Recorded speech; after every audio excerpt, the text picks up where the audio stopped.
You're listening to Make It, a podcast by Bonsai Creative that helps aspiring professionals in film get where they're going faster by dissecting the advice, knowledge, and insights of professional creatives in the film industry. I'm your host, Chris Barkley.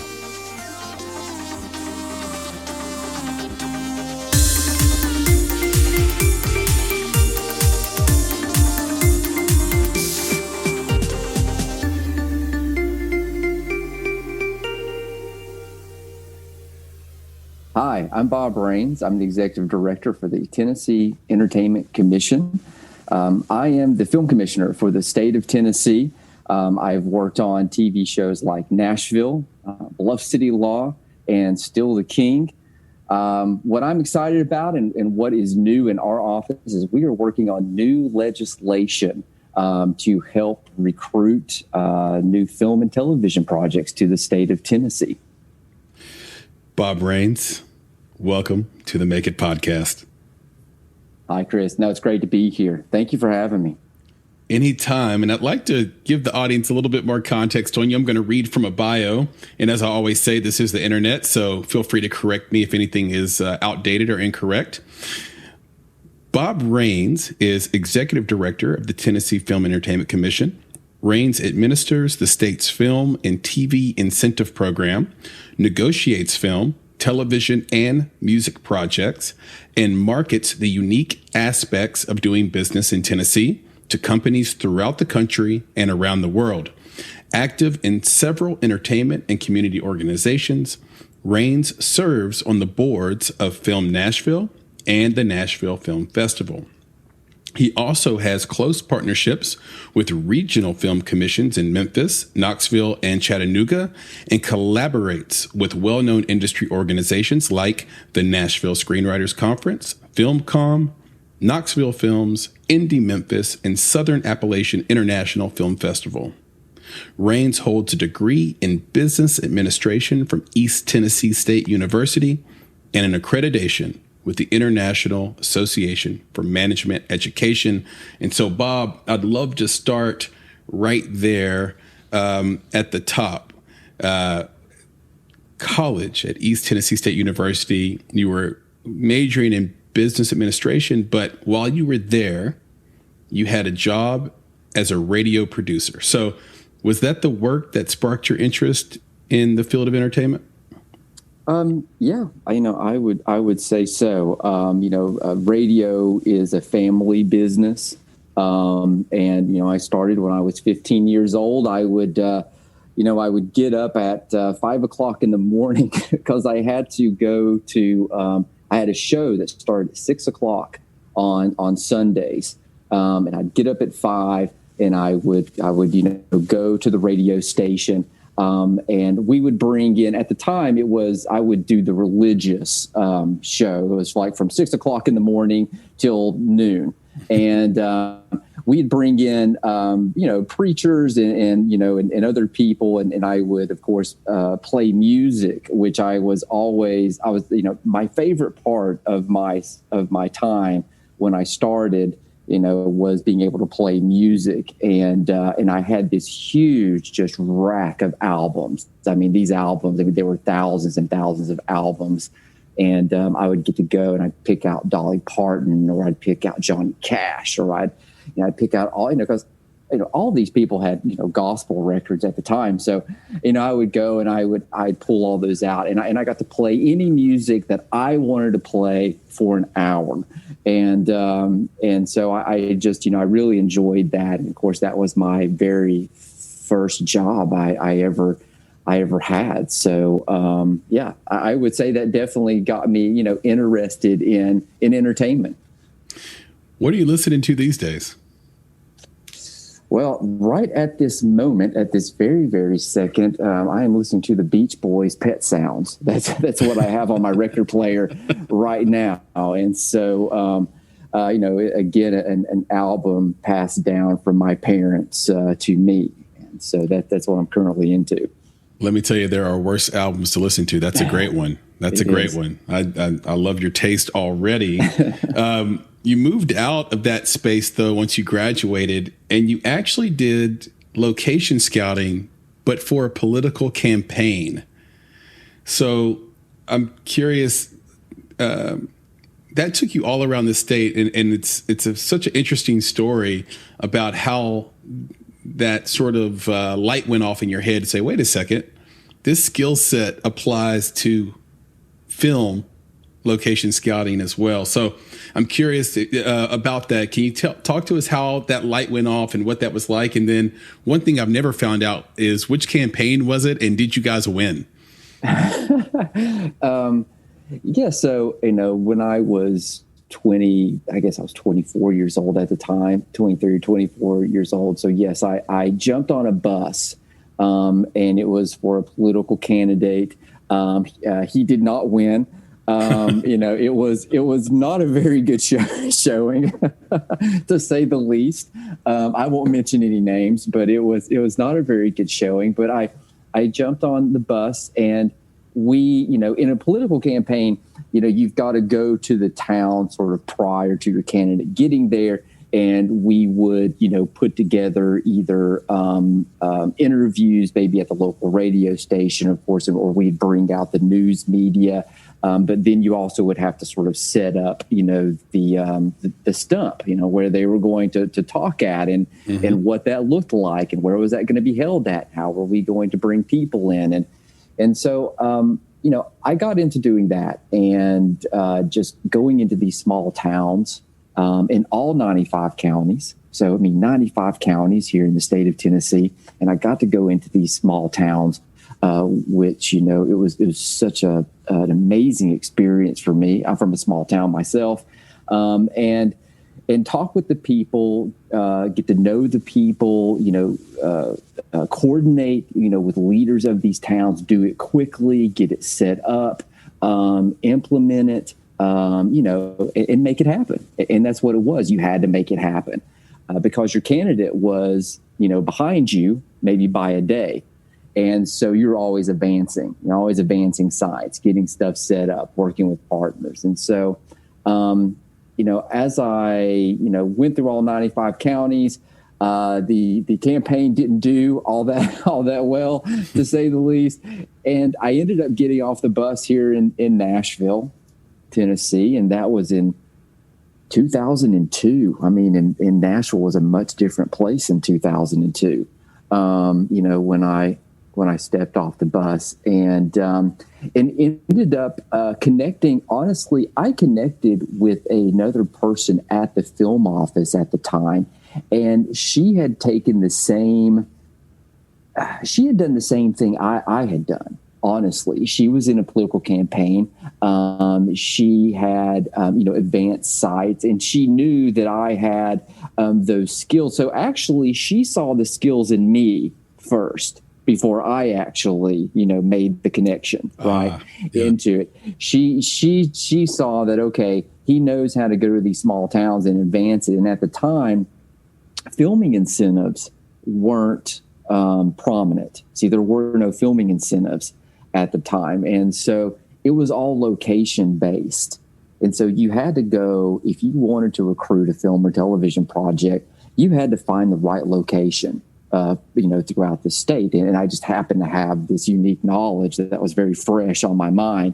And so I was able to start applying that, towards helping, the film office at the time, in finding locations and drawing those out. And that's sort of how I got the ball rolling and how I got started. I love that story. You have been to every county in the state. There's very few people that can say that in any state. And locations really make or break independent film, which is any film, actually, but certainly independent film. And it's one of the shortcomings or things that aren't given enough weight, in my experience, with independent film producers and directors. And you've been around the block when we know that there's the Smoky Mountains here. We know that it's Music City. But what locations, since you've been to every one of them, what locations are underrated or little known that you think filmmakers should consider? No, that's a really, really great question.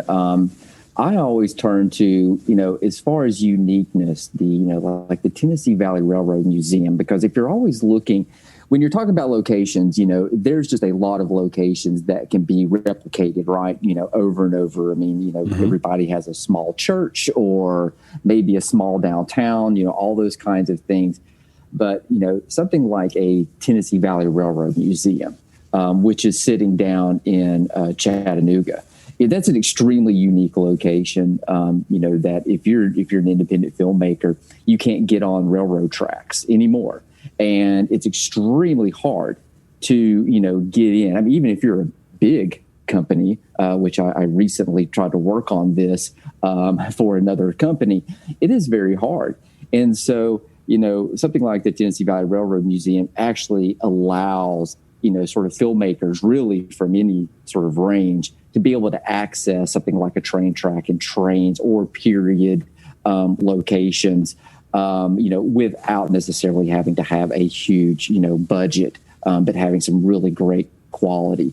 I would also say, some of the West Tennessee locations, we have we have some of the most beautiful lakes here in the state, in large land and large lakes, which can actually double for almost more ocean, beaches, ocean, stuff like that. And so some of the larger lakes that we have can be replicated in that way if they're shot properly. And so that's another replication, that people really might not know that we have here. And then there's something like Fall Creek Falls, right? Fall Creek Falls was used in Disney's live action Jungle Book, and they replicated that as an Asian jungle.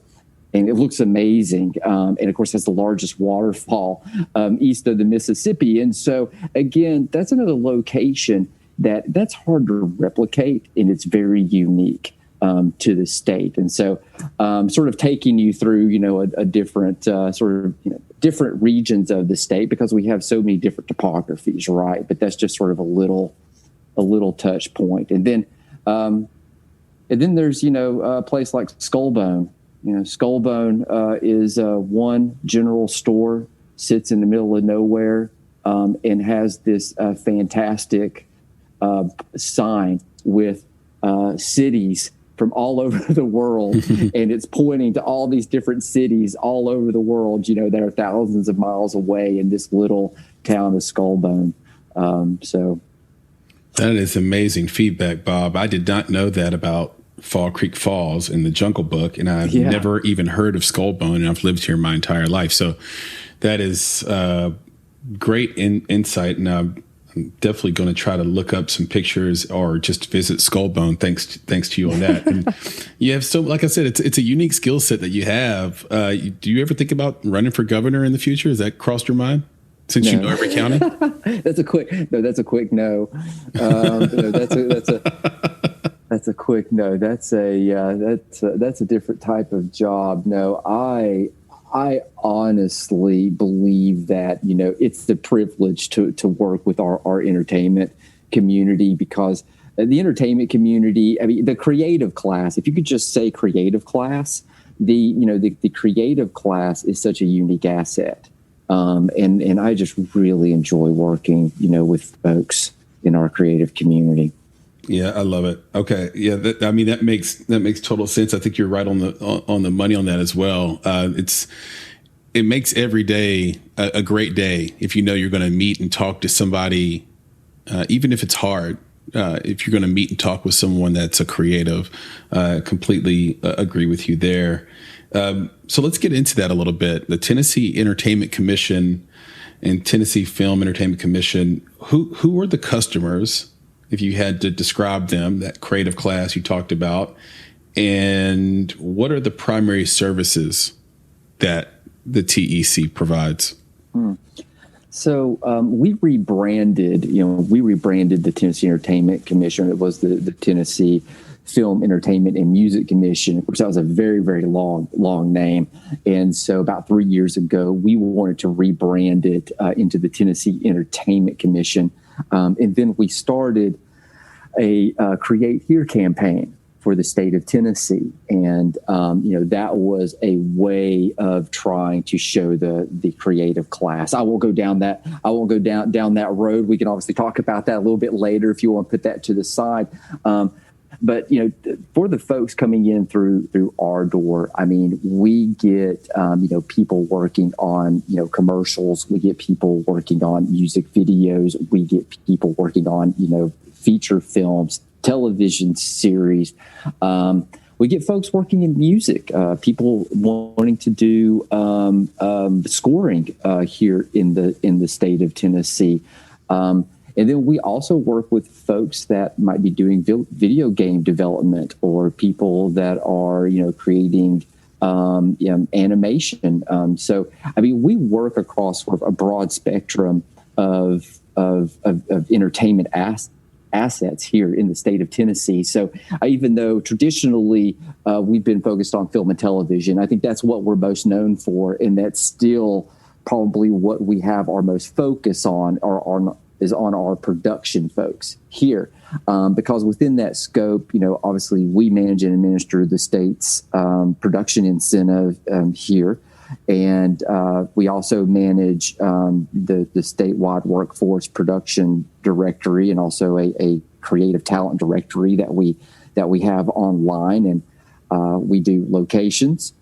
So anybody that needs to find a location here, we have a big database online that they can go and they can access. We also allow people to upload photos into the database to try to keep it fresh, keep new locations online for us.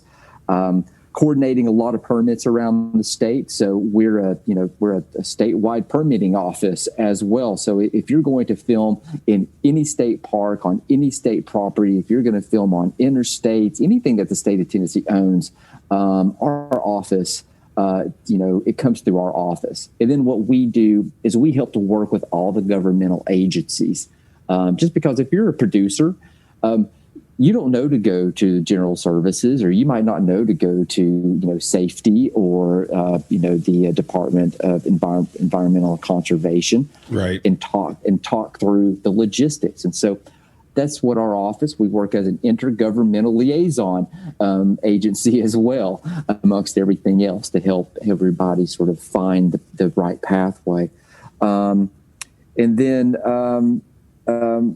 obviously, developing and implementing campaigns promoting our state's entertainment sector, which I was talking about previously, in regards to our Create Here campaign, which we launched in 2018, I believe. Tennessee is a very unique place because it's the one state, I think, in the entire country that is surrounded by 8 different states. So what do you see as Tennessee's greatest asset, and what are the greatest challenges? So in the converse to that, to getting entertainment produced here in Tennessee? Well, I mean, hands down, our greatest asset is our workforce. I mean, that we have here, meaning our crew base, our talent, and those talent resources that we have here in the state. I mean, that is probably by far, one of our greatest assets.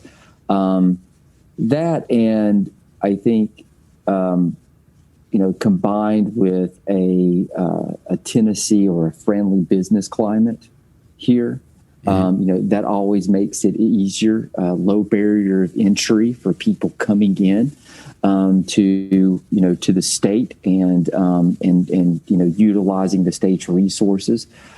So I think, we have this cluster here. I call it the sort of nerdy, I guess, terminology for it. It's a cluster-based, economic a landscape that we have here. And basically, that is just where that's where you have a geographic concentration of talent and resources, or companies that basically generate this unique economic activity that is not found in other regions, right? And so, that is here. And, this creates sort of this, or the cluster really provides these tangible and intangible benefits here, where, the cluster tends to naturally collaborate and to achieve goals that they necessarily couldn't achieve alone. Right. And so that's such a huge benefit and an asset that we have here. It's a natural asset. It's a bedrock asset, as I call it. And I think, the challenges that we face, I think is sometimes perception. That's what I'm always trying to deal with on a very high level is, the perception of Tennessee, especially when you're putting stuff in a context from larger markets, people that might be coming in from, a Los Angeles or maybe a New York, or even a Chicago. I think sometimes there's a perception here that, that maybe we don't have a quality workforce, or we don't have a quality infrastructure here. And so, that was the reason why we wanted to put forth, our Create Here campaign. We wanted to highlight and profile, people here in the state. We wanted to show what they were doing here, and, give people a sense of context of, just because you might be in a larger market, and there's a lot more, right? And, you can do a lot more, and it's a lot more expansive in a larger market. But that doesn't mean that coming to, a market like Nashville, or even Knoxville, Tennessee, which, you probably call a secondary market place, that there is not quality, because it is high end quality. Right. And I will argue that you can get it, at a very competitive rate, in context to the quality. And so that's what, as far as the challenge is, what I'm looking around me all the time. I'm always trying to, bring people in and say, I don't want you to look at it through the context of a bigger market. I want you to, look at it on its face of quality and what we have here. And let me tell you, every time, I mean, there is not a time that I don't have somebody leave the state of Tennessee, whether they've done film production, they've done a television series, whatever, that they don't call me and say, wow, I didn't know, that, so-and-so, that it, whatever it is that they might have had this, preconception about it. And they always leave with this positive, wow, I'll be back. And then what that does, somebody else calls me and they say, my friend told me to give you a call. Yeah, I think it's powerful. You're quoted as saying that Tennessee is a boutique state, and that there are nuances of working in Tennessee. One of them, for example, is the lower cost of living, and sort of how that plays out over the long term, let's say, of a TV series, for example, from an economic standpoint. But to give the audience, that this global audience, a sense of what we're talking about here, Tennessee is a balanced budget state. We are buffered against Georgia, which let's just be frank, Georgia has sort of, the world of film has shifted to Georgia based on sort of this race to the bottom subsidy plan that has a lot to do with visual effects, but other areas as well, obviously, the type of grant program or tax program, depending on what state you're in, how it plays out. So we see films are getting made in Toronto, Ontario, the UK, New Zealand, Georgia, a lot. What are some of those other nuances that you would say is sort of our best weapon for competing with Georgia right now? Right now, what I'm seeing, as far as when I talked with producers that are looking maybe at a Georgia, I'm looking at a certain price point that they want to get into when it comes to their production. Typically, what I am seeing is that you always have to carve your niche out. It doesn't matter what you do, it doesn't matter what business you're in. I'm in a business, even though, I work for the state of Tennessee. I am in a business, and obviously I have other competitors, and you always want to try to figure out what your niche is. And what I have, figured out through my years of experience, especially with Georgia and what's happening down there, is that, we are able to service independent films here in the state of Tennessee, where Georgia has the big franchises there. They have Trilith now down there. I mean, it's a different level of filming. And what happens, in Georgia, let's say, is that, rates get pushed up, services get pushed up, meaning, cost increase, the availability of resources become very limited. And if you're somebody that has a $5 million project, and you're looking at a Georgia, the first thing that you're probably going to see is that there's going to be a limited availability for you under the budgets that you're trying to deal with, on what you can achieve there and what kind of quality that you can push up on the screen. Mm-hmm. And so if you're a producer, you're going through all the scenarios. Now on the back end, you're saying, okay, I'm going to have problems with my workforce.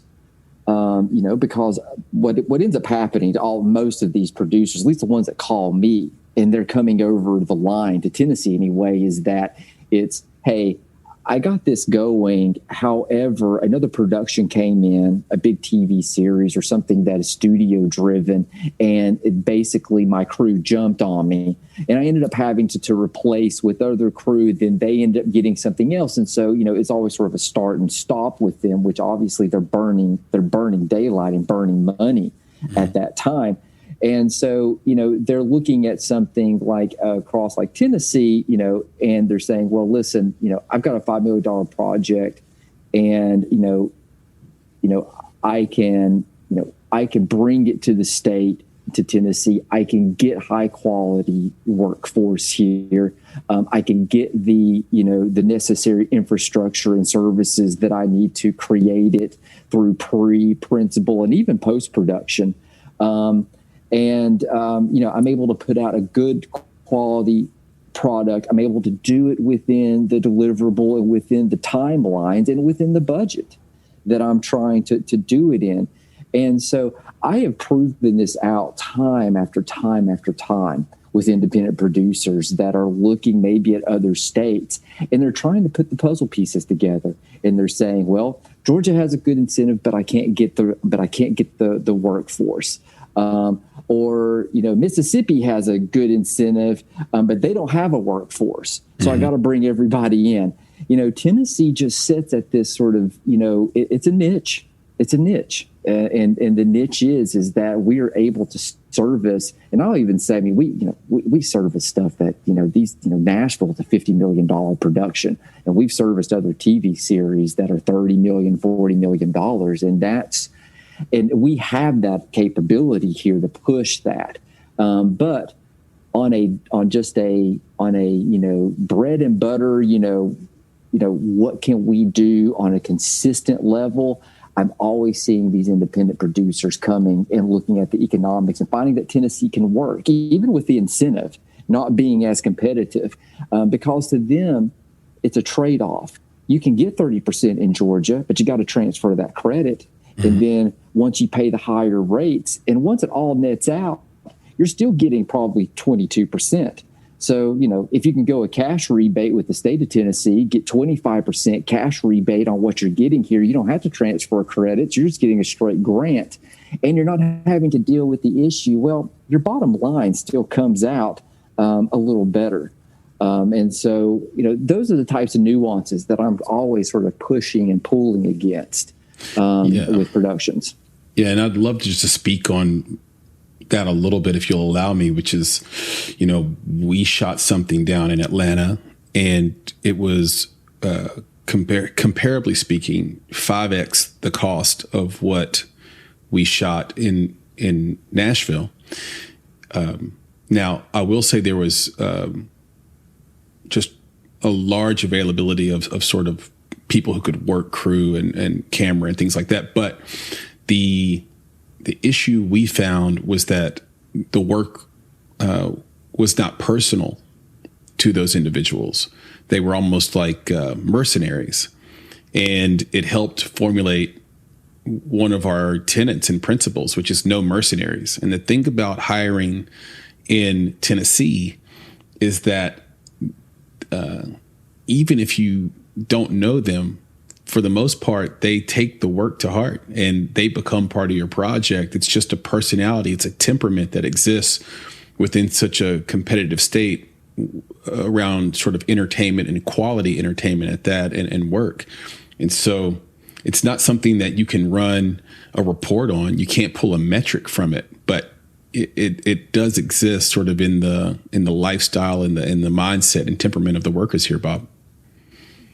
No, and I totally agree with that. And that's, that's why they call me after they get through filming here. they always say, it's always the same. It's you have a terrific crew. You have a terrific crew. They are highly skilled. They showed up. I mean, and they did the job and they produced a quality product. I mean, that is what I get hands down. I never have anybody call me up and say anything negative about our crew. I mean, it's, it is. I mean, the people here are passionate about what they do and we're not jaded. Right. We're just not a jaded community here. Yep, totally agree. And so I want to get some numbers out to you and see if they're still correct. So it's 30% grant on salaries and 25% on all other spending. Is that correct? Or has that changed? No, it's 20%. It's 25% across the board. So okay, so now it's 25 across the board. Got it. Yeah, so it's 25 across the board. Now what you're talking about is you're talking about the uplift. So if you just look at the basic, program, it's 25%. Independent production comes. They're going to be, filming here. It's 25% across the board. The 30%, there is a 5% uplift for crew, right? For resident crew. Yep. For resident crew, if you're doing a series, a TV series. Because one of the things that we wanted to try and focus on as far as strategically was how do we cultivate more series work, and especially what was happening with limited series, right? We no longer had to necessarily get the 22 episode fully loaded network series. It started evolving into, well, we can do an 8 or 10, episode limited series. And that was something that was also fitting well within the scope of our incentive, where we could sort of reach that. And I think, I wanted to make the step forward to say, what do we do to try and, bring that series work? Because the series work is what keeps people working longer. It brings more infrastructure or vendors or services sort of around that. Again, that goes to cluster-based economics strategy. And that's what I work off of. I work off that strategy of cluster-based economic strategy, because I understand that to work very well. What I never wanted to do is I never wanted to artificially inflate our market. And, and not saying that I ever really could have, right? I mean, just because of our tax structure here in the state of Tennessee. But I was always very sensitive to the fact when I watched all these other states ebb and flow, they would come on and they would put huge incentives up on the board, but then they would collapse. After a year or two. And then they were never, ever able to get back going again because it collapsed. And so I always sort of watched through the lens of, I was never going to go head to head with Georgia because they were just their tax system was different. But again, how were we going to build that cluster-based economic strategy without artificially inflating our marketplace. And the great thing is that if incentives in the state of Tennessee probably went away, tomorrow, it's not going to collapse our system because it's on such solid foundation at this point. Yeah, I love that. And what you're talking about, just to clue the audience in, is, Georgia has a state income tax. Tennessee does not. Yes. Thank you. Is there still, no problem. Is there still 15% on P&A coming out of Tennessee, or is that long gone? No, that's long gone. About 10 years ago, we just we redid the program because it was basically coming, under a, it was a bit convoluted. So we just brought the grant underneath the Tennessee Entertainment Commission, just made it a grant, and then did a 25% across the board. Got it. Thank you for that, by the way. Arguably, I would say your best work of late is putting together, and look, Nashville was incredible. $225 million spent over 5 years, 5-6 years. It's a great accomplishment. But when I read the story of how you put together an incentive package for Bluff City Law out of Memphis, I was just blown away at the ingenuity between you and Lynn Sittler. What are some of the behind the scenes legislative mechanics and negotiation stories from that negotiation that might surprise us that you can share? So that's how the sausage is being made. Nobody really wants to see how the sausage is being made. No, when you get the opportunity to, have a Bluff City Law, come to the state, that is something that is, again, it's such an important economic driver, right? To not only training new people, right, and training our workforce, but to obviously creating jobs and to bringing new infrastructure and new services. And then there's tourism on top of that. And then, of course, it's Memphis. And so, you have to take all of that, right? I mean, I'm a salesperson. That's what I do. I sell upstream and I sell downstream. And so when an opportunity hits my desk, I am talking to the government leadership and I am putting it together in a framework that is, this is great for high quality jobs. I don't frame it up as a creative stance, because, sometimes that, it can work on certain, on certain levels, but I always want to be framing it to the state of Tennessee and to my government leadership as this is what is good, for the good of the entire state and good for the entire city. And this creates high quality jobs. And this is going to bring new services into the state of Tennessee so they can service these TV productions. And this also can have a really great impact maybe on tourism and show Memphis in a very positive light that, we want to project onto the world stage. And so, I am constantly sort of going, my phone calls, I can have 20 calls in a day about one thing that I'm selling, and I'm trying to put the pieces together. And it's all about driving it up. It's all about framing it the right way. And then you're driving it up through, government leadership, because keep in mind, if you're the governor of the state of Tennessee, you are focused on other things. I mean, you are focused on a huge state. You are focused on, you're focused on roads, or you're focused on broadband, or, you're focused on people's daily lives. And film and television doesn't necessarily impact people in that sort of broad spectrum. And so what I have learned to do through my job, which is sort of, is unique, is to be able to take something like a TV series, which has sort of that creative, part of it, but yet boil it down into something that is accessible, by government leadership and are tangible by them to say, yes, I see what this can do. Just on an economic level, I can see what this can do. Those are the conversations. That's how I get Bluff City Law. That's how I get the money.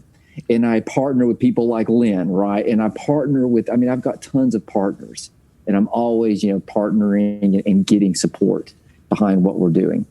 It's a true relationship business for sure. And early on in the negotiations for Bluff City Law, you had to work with a new governor, Governor Bill Lee, and try to understand how he was going to do things. How do you think he's doing so far? Well, I think that he's had to deal with a pandemic. That's I think that he's had a lot of challenges. Coming out of, I guess, it probably his first year and sort of into this pandemic, and I think that he has done a good job in trying to make sure that people all across the state of Tennessee, especially in rural areas, because I know that's a huge focus in trying to get resources to people in rural areas that need them to thrive. We don't want to leave behind our rural areas. I'm from a rural area.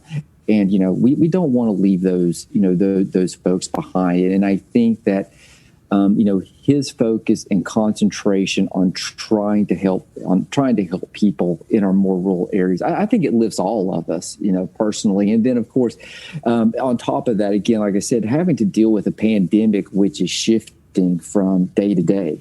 And having to sort of deal, just with the undulation of all of that. He's a good man. His heart is in the right place. I think that, he is continuing to do the best job that he can for the citizens of Tennessee. Thank you so much for that. And I agree with what you said, too. About 90% of all the creatives we work with say they got their start being a PA on some set. So it's like when you bring productions to town and you hire local talent, and then they can be on the lowest rung of production, but that inspiration they get, that bug they catch of, wow, okay, this is what it's like to be collaborative and to create something fresh and brand new and fun and quality. I want to do this for the rest of my life. I want to keep going, and the contacts they meet, and they're networking, and then one day they're a PA, and then the next day they're doing wardrobe, and et cetera. So it really does make a difference to bring these things into town, and it does, and into the state, and it does change people's lives.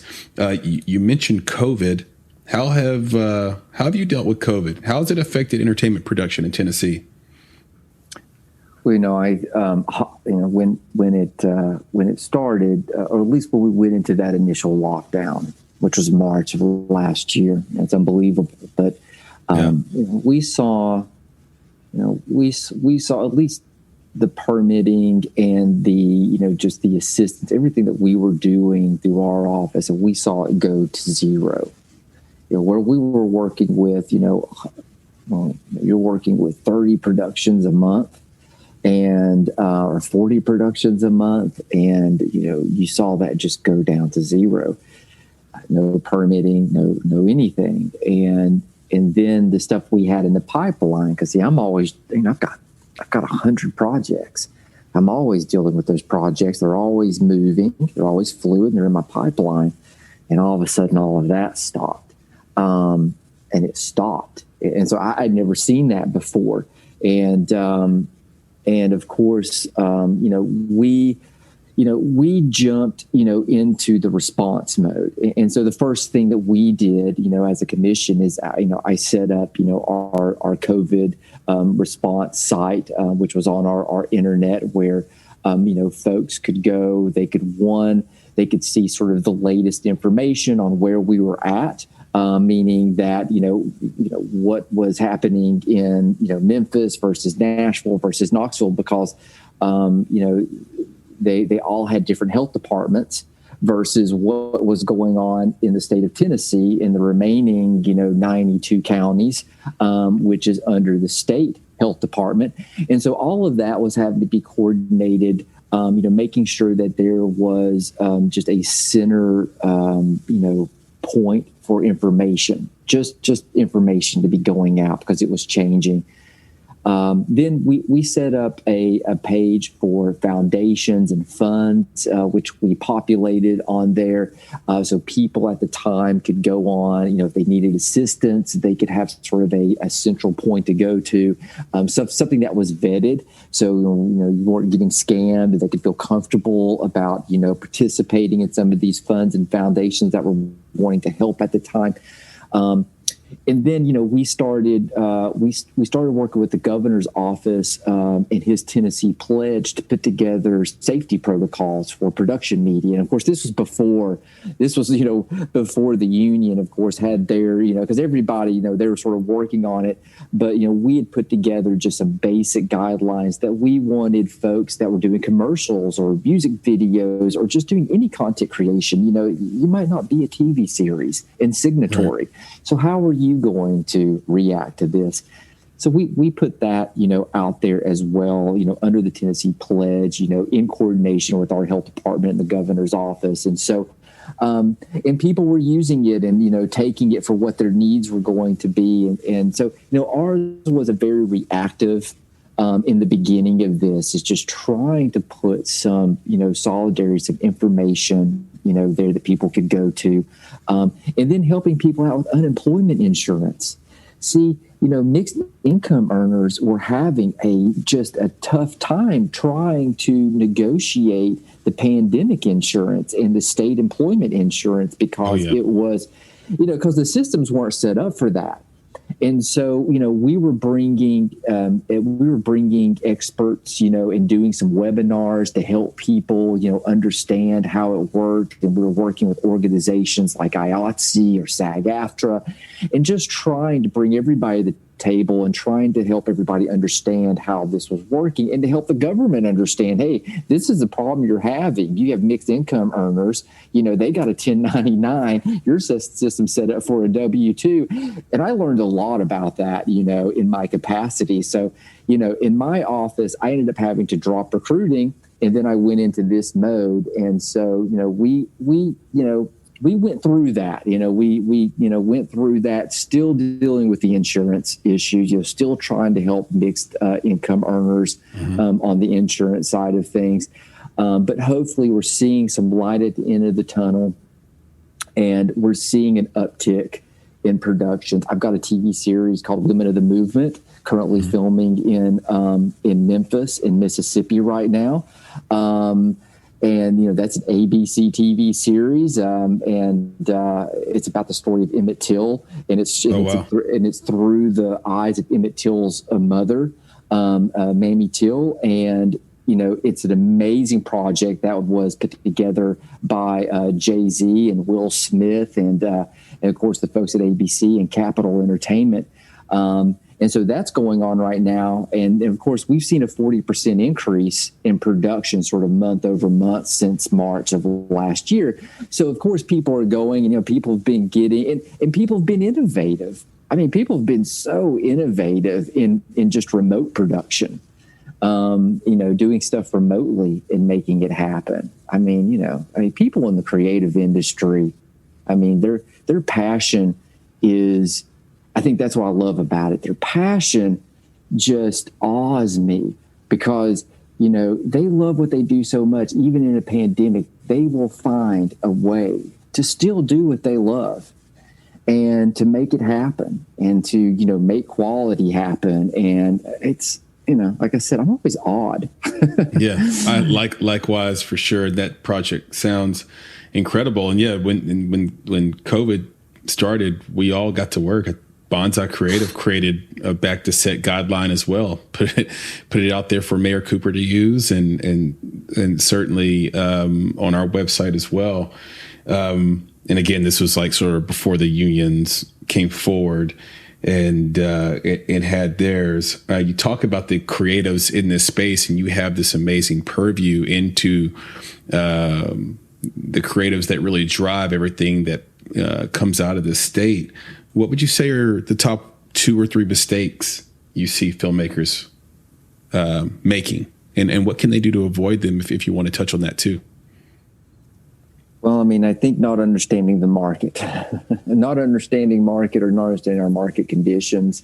When I see folks, that come into the state, sort of going back to what I was saying earlier, they have this, preconception of what our workforce, our resources, and our infrastructure look like here. And either one, they're underestimating the talent and the creative quality that can be produced, or they're trying to recreate a business model that might align more with developed markets, than here.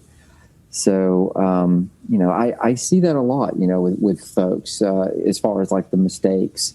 I think people, you have to come in, you have to, understand the community, engage with the community, integrate, right? With the community and understand what the market is here. We're also a close-knit community. And so, reputation and integrity is extremely important in this community, because it is small. The positive is low barrier of entry. You can get into it. But once you're into it, you have to maintain a good reputation, and you have to walk forward with integrity within this community because you are called out very, very quickly here. And so that's some of the things that I have just seen or found, over the years, with folks, sort of making their way through the path. Yeah, I agree. Spending time out in LA, you can actually navigate that community as a absolute shark and weasel and con artist, and not be called out on it because the community is so large, right? And we've run into some of those characters out in LA, and we always think to ourselves, how are they still operating? How are they able to come back with some new company or new scheme and people still fall for it? Because you could never pull that off in Tennessee. It's such a tight-knit community and it's so small. Once you're put in that box that you're branded in a certain way, people will call you out quick here. I totally agree with that, Bob. You couldn't navigate that way here at all. It's been so awesome talking to you. I only have a few more questions for you. I want to read a couple of numbers because you have provided over $70 million over the last decade or more. So I'd say 70 million plus over the last 10 years in grants. You've brought in approximately 700 million to the state in economic output. These are incredible figures. You have driven the film scoring to number 2. We're the number 2 place in the country, or Tennessee, I should say, is the number 2 place in the country to do film scoring, even though there isn't necessarily a ton of scoring studios here. That's an amazing accomplishment, Bob. What is your vision for Film Tennessee? I think, long term, I go back again to this, I always say, cluster-based economic strategy. My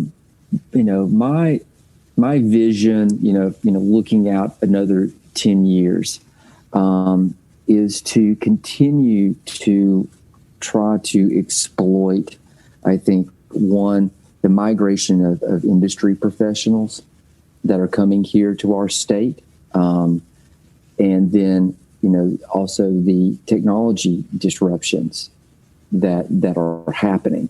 Mm-hmm. And again, that is building and clustering, a concentration, geographic concentration here in the state of Tennessee. And I want to make sure that we are inclusive of all entertainment properties, because that is the way to continue to build the solid foundation, to continue to attract talent and vendors, and to also make ambassadors, people here in our state that act as ambassadors to larger markets, either international or domestic. And so, for me is I look at it on a very grand scale of saying if I'm bringing in more music people and more music talent, obviously talent's attracting talent, they're being able to do more audio post-production, the same as I'm bringing in more creatives that are working on just doing branded content, for the state, or film and television, for a state, any content creation for the state.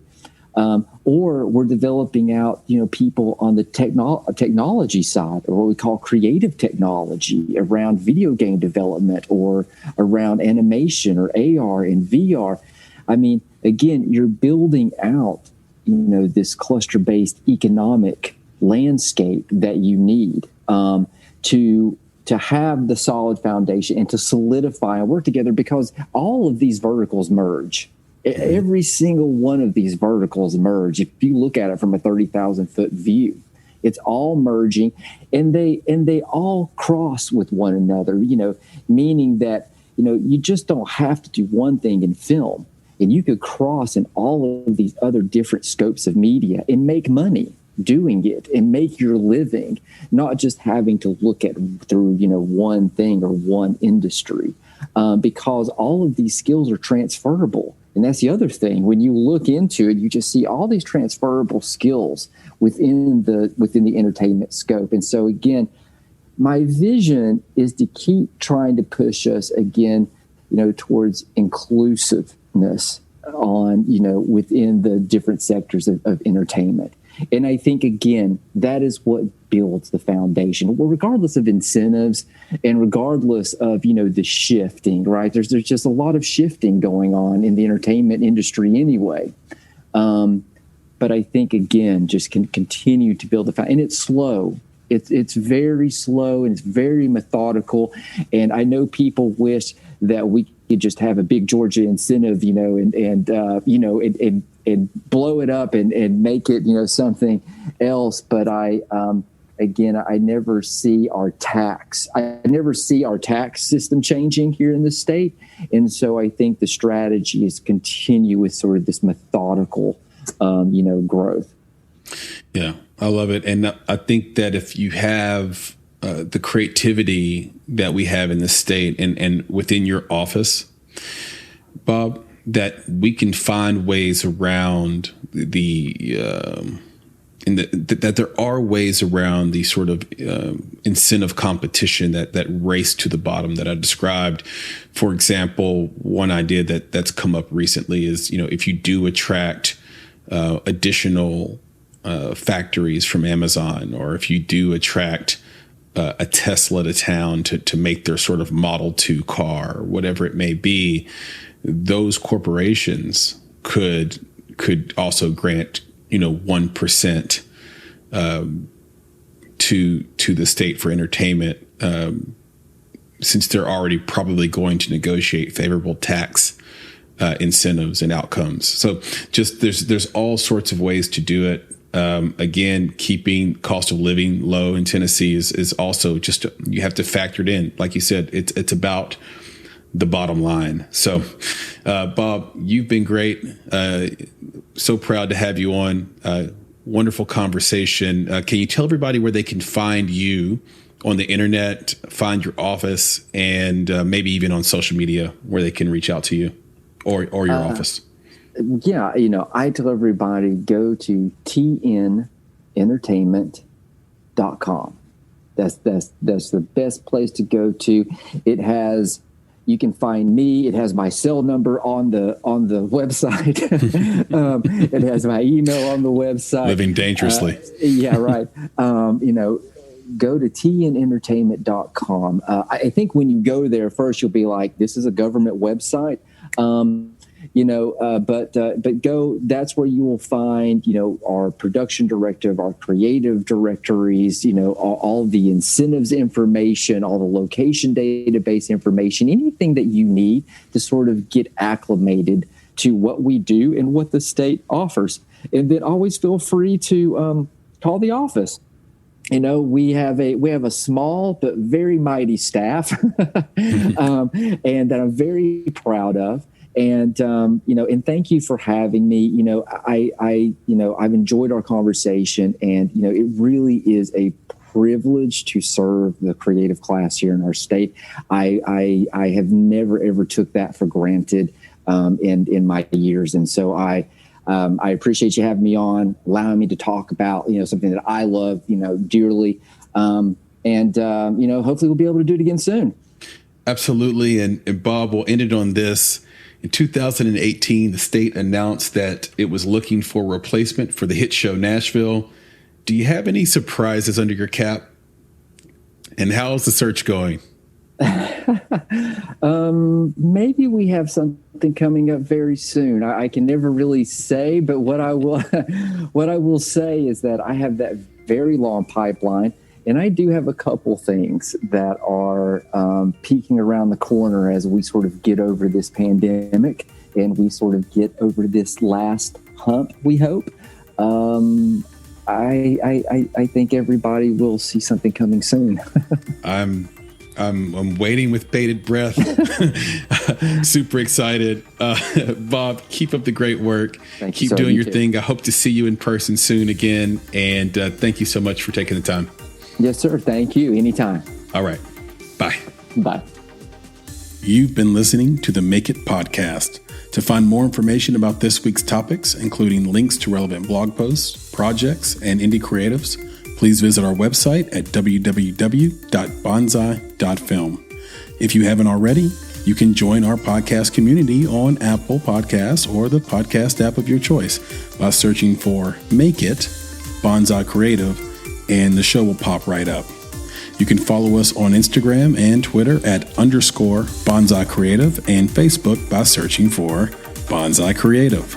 And of course, if you're looking to take a big step towards your filmmaking success, go to www.bonsai.film and click on Book Us to schedule a free discovery meeting and needs assessment. You have everything to gain. Until next time, be better, be creative, be engaged, and thank you for listening.